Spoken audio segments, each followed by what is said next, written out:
কলার সিল্কা, এটাতে আপনি পিছলা খেয়েছেন, আপনি চিন্তা করলেন আমার আরেক মুসলমান ভাইও এই সমস্যায় পড়তে পারে, আপনি সরায়া দিলেন। আল্লাহ নবী বলেন ফাশাকারাল্লাহ, আল্লাহ আপনার এই আমলটা এত কবুল করে নেয়, আল্লাহ আপনার প্রতি সন্তুষ্ট হয়ে যায়।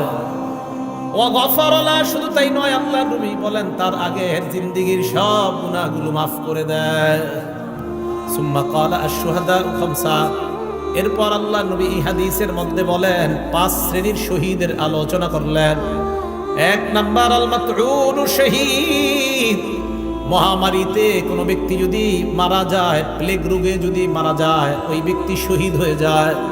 2 নাম্বার আল মাবতুন শহীদ, পেটের রোগে যদি কেউ মারা যায়, কলেরা ডায়রিয়া হয়ে মারা গেলে ওই ব্যক্তি শহীদ। হ্যাঁ, কলেরা ডায়রিয়া, এই ব্যক্তি শহীদ 2 নাম্বার। 3 নাম্বার আল গরিক শহীদ, কোনো ব্যক্তি যদি পানিতে ডুবে মারা যায়, ওই ব্যক্তি শহীদ হয়ে যায়। 4 নাম্বার সাহিবুল হাদামি শহীদ, কোনো ব্যক্তি গাছের নিচে দাঁড়ায় আছে, ডাব পরে তাল পরে মারা যায়, ছাদের নিচে দাঁড়ায় আছে, ছাদ পরে মারা যায়।